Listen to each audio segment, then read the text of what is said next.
Right, hello everyone, welcome to another episode of Sekiro Shadows Die Twice 100% walkthrough on New Game Plus. And of course, as usual, if you're still on New Game, this will help you all the same, because all the content are pretty much the same. Except with the added difficulties. Alright, so last time we came through the Mist Village. We actually first killed the Sachimon warrior, which are one of those apparition beings with a spear that shoot projectiles at you, which deals terror damage. And then we came through here.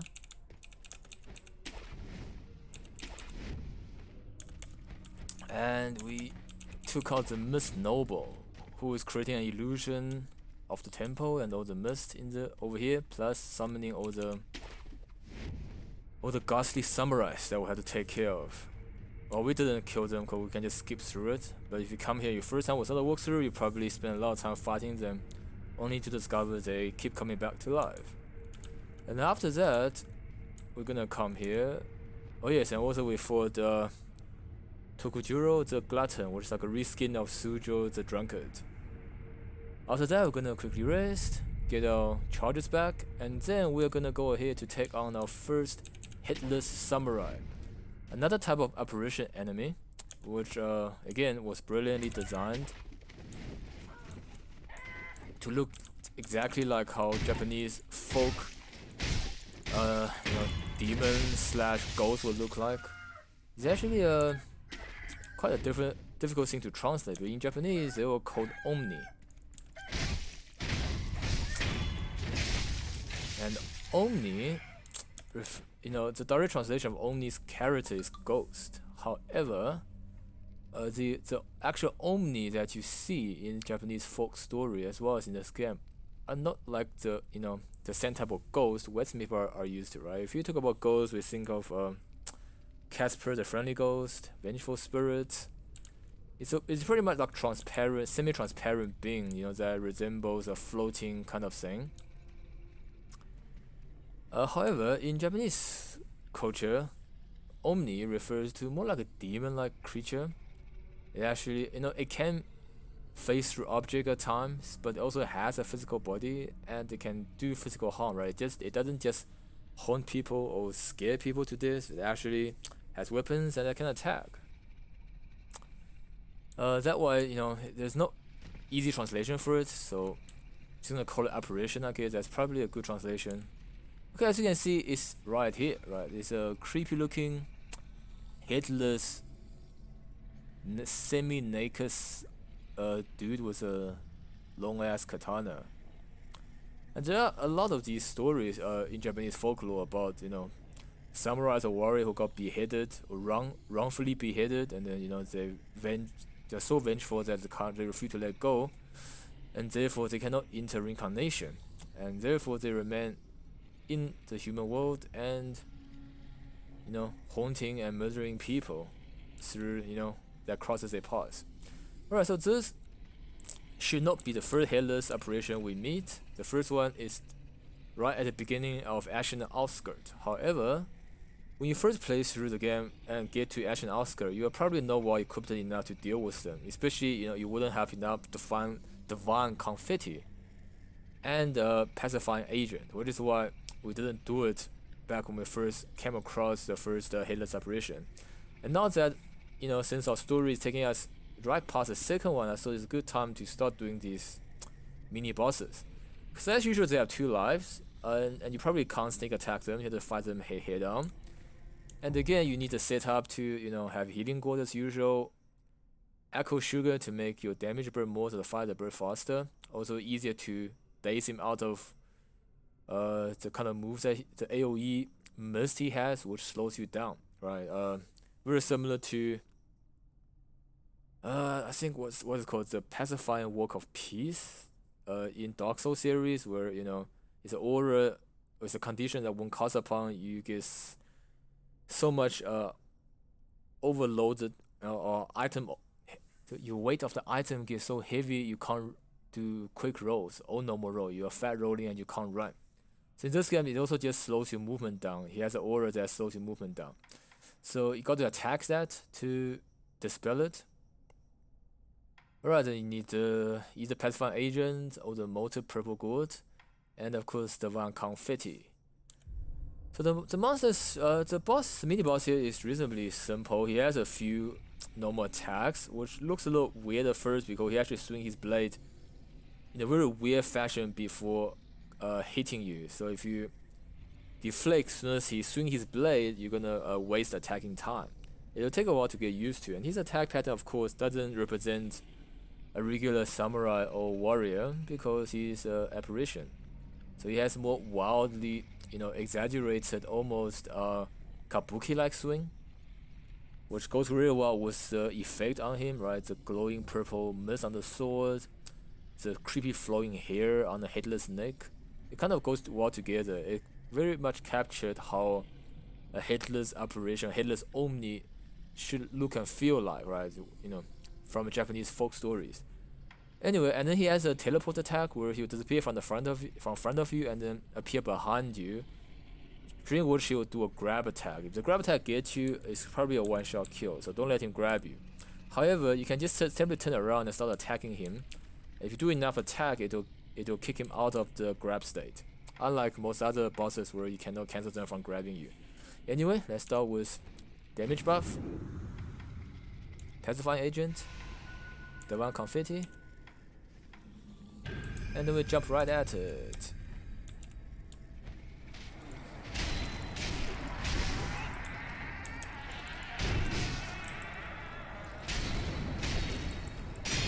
See, so that is, and then he will turn around behind you, and you can see there's a blue mist that are dispelled. So that mist slows you down. And you can see he has a very weird swings. Yeah, and he actually killed me with terror. Alright.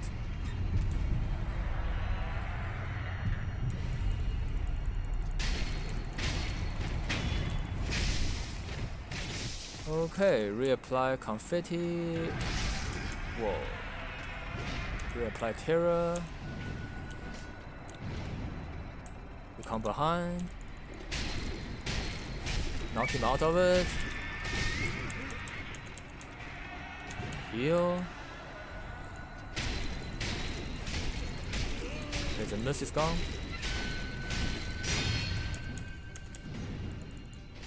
He'll come behind you again.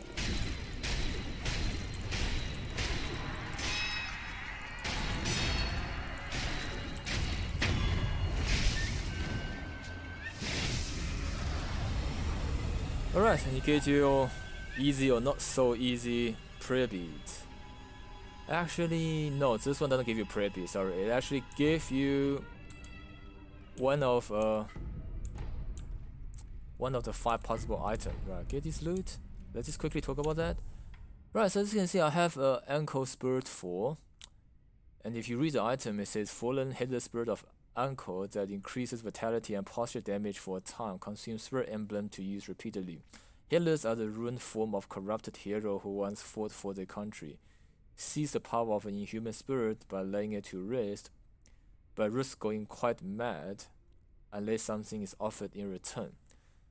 Alright, so what these items are basically permanent versions of the various temple sugars we get, right? So if you, by now you should know that you have the A-coast sugar, which increase attack, the Ungo's sugar, which gives you more vitality, the Gokan's sugar, which reduce posture damage that you take, the Gachen's sugar, which suppress sound that make you more stealth-like, and the Yasha Riku sugar, which halves your vitality and posture, but gives you a huge boost to damage. Right? So this is like almost a bit suicidal, but it really gives you a huge boost to damage. If you're feeling good about not being hit and on par with evasion, then you can pop this sugar. Otherwise, Uncle Sugar usually do. And you can use these you can use this if you need more health, but I find it unnecessary. Same for this one. This you only need it for very specific places where you have to remain stealth right in front of the enemy. Alternatively, you can use this to backstab mini bosses that otherwise they are more difficult to to reach unnoticed. So these are the 5 sugars, and you get a variant of each by killing each of the 5 headless apparitions. So the first one, this is the one you get from killing the one in Ashina Outskirt. So I believe this, I'm not too sure anymore, but this could be the one you get from killing the one we just did. Well, either way, if you kill this one just now, you should know which one you get. And the point is there are 5 of them, each representing one of the sugars. And yeah, they have interesting item text that you can read through. And the idea is, you offer spirit emblems in its place to trade for power. And I like to use this because it doesn't deplete my sugar count. Right, let's just, for curious sake, put on. Yeah, I've never really checked these sugars before. I've actually never used these sugars. Let me just quickly see what happens when I use a sugar. What does it say? I know Arcore sugar says, Arcore actually means attack. So, obviously increases your attack value. This says home pay. Oh, so ongo is actually home pay. Home pay is a kanji reserved for us, for Buddhist mantra. So I guess the idea behind this is you recite a mantra to protect you, which increases your vitality, I guess. Home pay, okay. Let's see about this.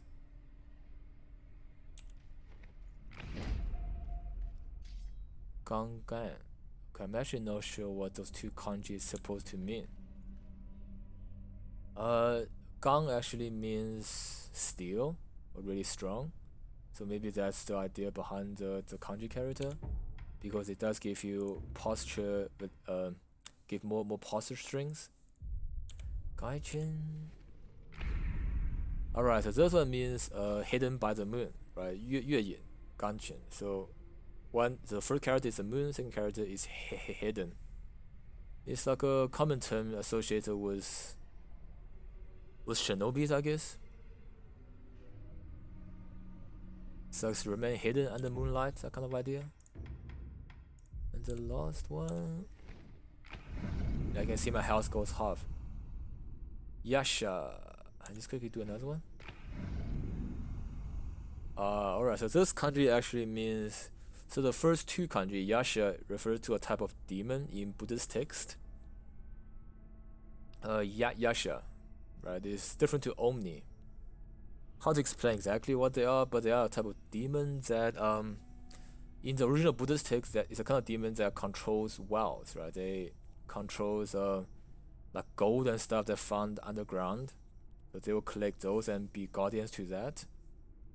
And the last kanji on it means, I guess it means to kill or to murder. So Yasha Riku, I guess, probably means like the rage of the Yasha, or the murdering power of the Yasha. Alright, so now that I set my curiosity on that, I'm gonna switch back to the molted seed, and then we are going to quickly Hongwa Bone back. Hongwa Idol, I mean. I play too much Souls games. And since that we've taken out 1 Headless, I think it's, we should just go back to Ashina's Outskirt and kill the other Headless that we skipped all this time. In that case, we're able to call the episode Headless Hunting.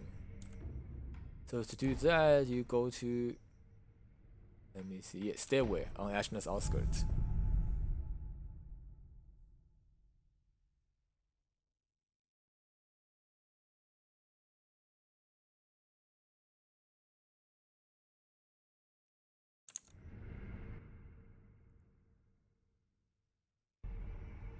Alright, so once you're here, just get my, okay, that's a chicken.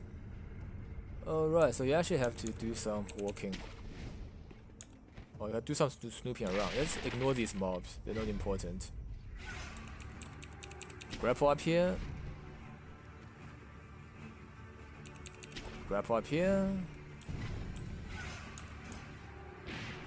play your corners. Come down here. Hey, and so if you remember right in the beginning, we did pick up a divine confetti here on that cliff, and then over here we read that turn back if you value your life. You can't be hit the Headless. Our sword and pipe did nothing. Oh, that's because they know the shinobi and they don't have divine confetti. So from here we're gonna jump, grab onto the branch, grab onto the branch. Let me just quickly see where to go from here again. Right, so you can see the bluish cliff with white stuff on the edge, right? That's also a sign there's something you can grab on. So you can just jump and spam grab. Okay, then we hang on to the ledge. Then just keep strolling leftwards. Get up. Grab loot. Garchin's sugar. So that's the one that gives us invisibility. Was more stealth value. And then we enter the cave. Yeah, a lot of players upon first discovering this actually suffered quite a bit against the Headless. I did do okay my first run, but yeah, this can be difficult. I mean, I did die once and had to resurrect, so I didn't beat this boss on my first playthrough without dying at all. Okay, as you can see, he's right there, very chilling. And then we are going to, as usual, get Akko, Anti-Terror, the fun confetti, and then we jump right at it.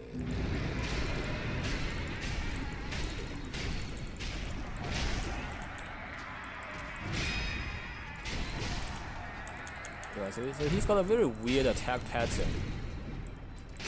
Like that, and then he'll be around trying to dispel the mist, heal up,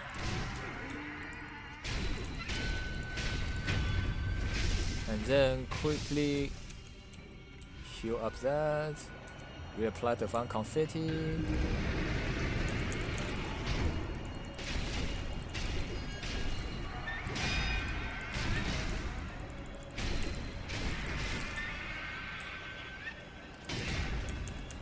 Okay.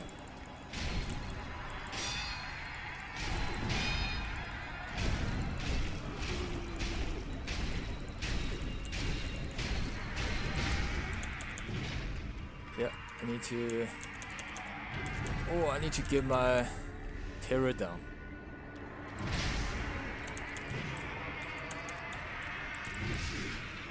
Okay. Didn't get my. Well, trying to look for heal.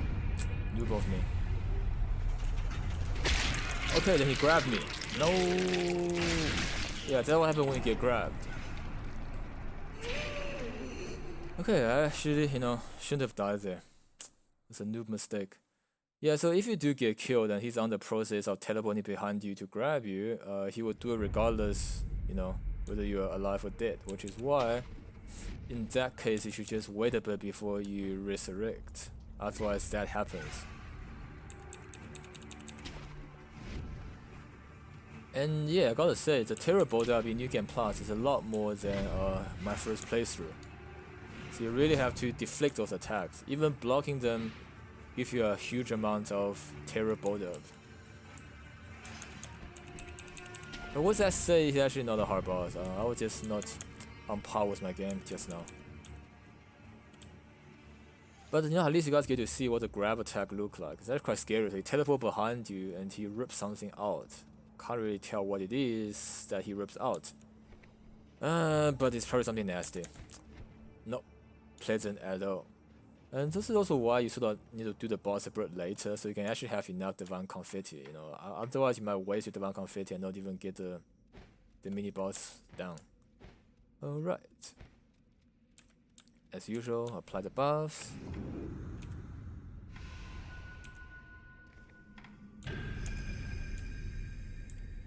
And then whack away. Yeah, so this one he's actually not attacking. He swings on weird hair for some reason.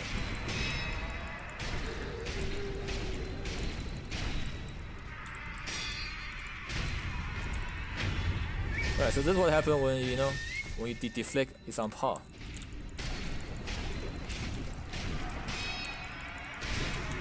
Okay, you can't use the camera against me. Okay, so when that happens, you got to do some of that.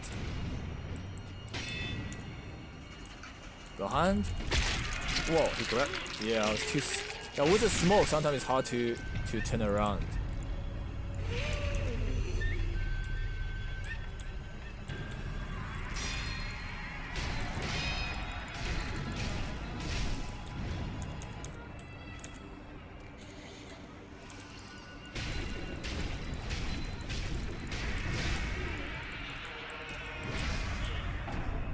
Yeah, I definitely blocked that. I mean, I definitely pressed deflect. Don't know why it didn't go through. Okay, well, this is actually pretty bad. Well, a lot worse than I expected. And I've almost lost all my experience. Okay, yeah, and just not the first time he grabbed me. I don't know why I didn't turn around. I pressed turning around, but it didn't work. Anyway, at least now you guys get to see what it feels like to play Sekiro, on your first time. You just keep dying and dying until you learn the boss pattern. Well, this shouldn't happen to me anymore because of my second playthrough. But I guess, yeah, stuff happens.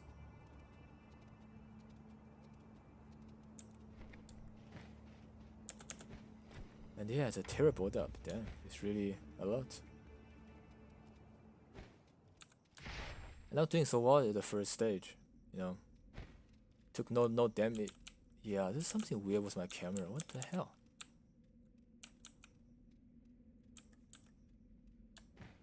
Yeah. Camera, man, like what they say. The real big boss in FromSoft games.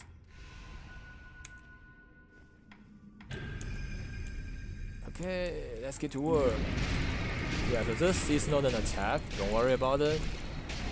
Attack is coming now.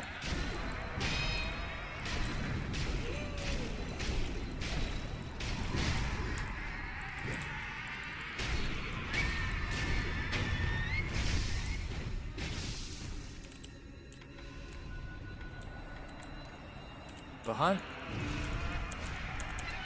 Nope. So he's actually there.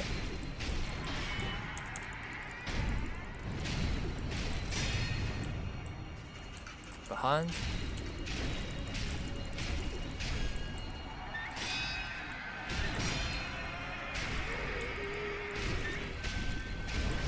So he does have a. Gotta make sure you deflect those. Alright, this is where we get the Echo Spurt for, the one that actually is probably the most useful one, at least the one that I use all the time. I don't use the other Spurt Fours much, but of course, if you find the game to be a bit difficult, you can use them. Alright, that's it for the Echo Headless operation. Then quickly check for loot, as usual, because that is the name of the game. So this hole, I don't know where this leads to. Let's just quickly check. Oh, that's interesting. Okay, Shinobi escape route lead to the Demon Bell. Right, so yeah, back when we were at the Simple Temple, we visited the Demon Bell. It's a place where you ring a bell and you get an item called the Bell Demon. And the centipede. Yeah, just quickly rid of him. Right, so it's basically here where you get Simple Temple and you get the bell. You ring the bell, you get the item which is like a debuff.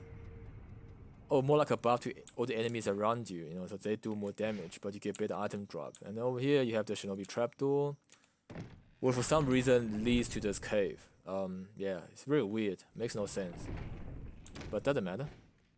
Right, so then during that episode, we did come through here and saw the Headless. We didn't fight him because, you might not have the divine confetti at the time. Okay, so we're gonna jump back up. Probably not this way. Here. So this is where we come from. We're gonna go the other way. You can't go back that way. Get some spirit emblem. I already have max 999, but yeah. Alright, we're gonna jump again, and then jump again. So this brings us to another platform where we're able to jump and grab onto this, grab onto that.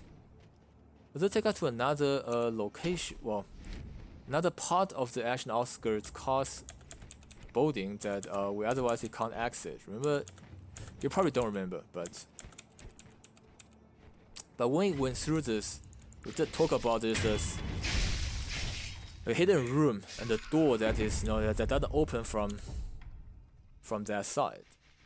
I'm gonna get it later. This is that location. I'm gonna quickly cure my poison. Even after this, the aura can still poison you. So I'm gonna quickly come here, grab an item, Gaijin's sugar. As that is actually an Outskirt, right? That's our waypoint, and that's where we went through all around to reach the Headless. And this is like a valley, so you can't get to this area unless you go through the area of the operation. Okay, grab up here, and this is the secret room with tons of loot. Well, not tons, just 2. Yeah, this is either the Van Gross or it should be a healing gold seed. I can't remember exactly, but either way, even if it's the Van Gross, it's a very rare item, which is nice. And then we're gonna come here and open this door, which should put things in perspective, because if you walk through here, then you see this is the place we just came through. That's where we fought one of the mini bosses, and then further down is where the bridge is broken, and then we go all the way down there, long ago to get chased by the great white serpent for the first time. Anyway, we're gonna Homewood idle back. You could just run back, but I kind of got lazy.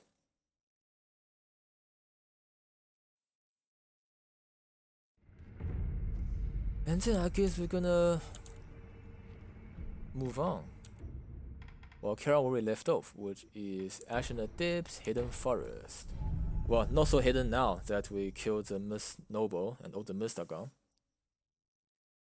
So yeah, part of the story, the Mist Noble basically summoned that to create a mist here, which supposedly hides the real village, prevent outsider from getting through, so that he can keep those villagers food. Exactly food on what? We will find out.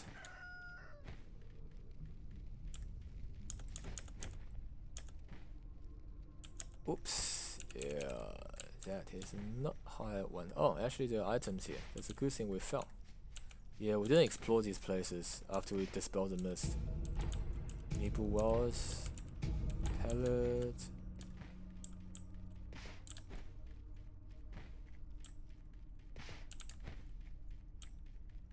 Yeah, let's quickly snoop around and make sure there's no more loot we're missing.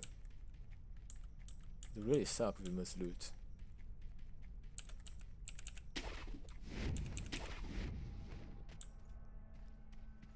Okay, that's that way. We're just gonna go this way.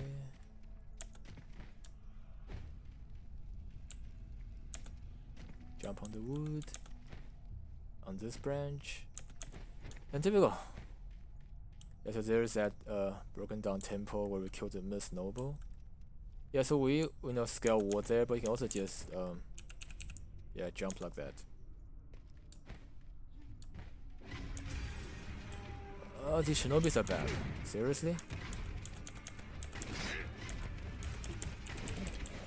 And monkeys. Wow, what is going on here? Yeah, not in the mood to fight them.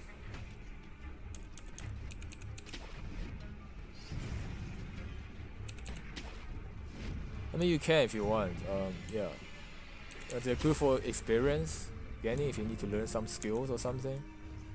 But at my current level, it's so hard to get to the next level. I'm just not gonna bother with that. Alright, so Now we're back to where we killed the Mist Noble, and once you kill the Mist Noble and reveal that this whole thing is a lie and an illusion, a path opens up here, which we're gonna use to further advance into the Ashina's depths. Grab some pellets. Gonna check around to make sure we got all the loot.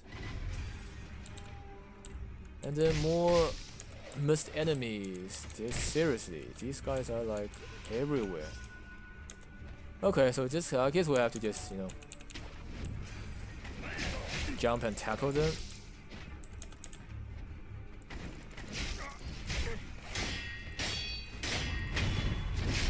I mean, they're not hard, it's just annoying because you can throw shurikens at you from afar.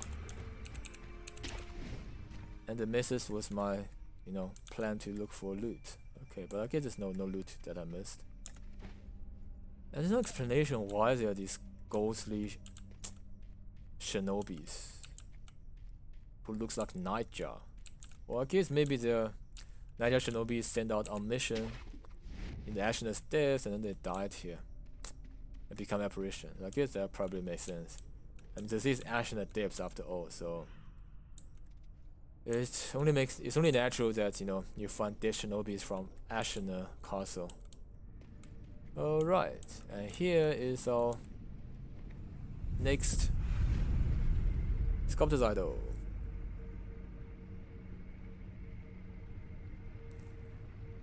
Gonna quickly rest. And I think with that, you know, we'll conclude this episode of our Sekiro Shadows Die Twice 100% walkthrough on New Game Plus.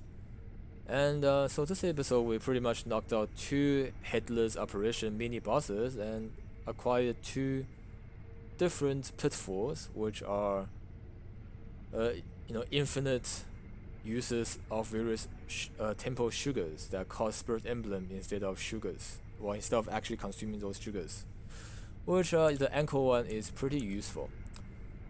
And next episode we'll probably we'll probably go through this entire village until the next mini boss, and we'll see how we do with time by then. So this is this, you know, the mystical village that's concealed in the deepest depths of Ashina, and we're gonna explore it next episode. So thanks for watching, and if you enjoyed the video, please subscribe to my YouTube channel, and, you know, follow me on Twitch where I'll be streaming games almost daily. And so, yeah, thanks for watching, and I'll see you next time. Meeple Ginger out.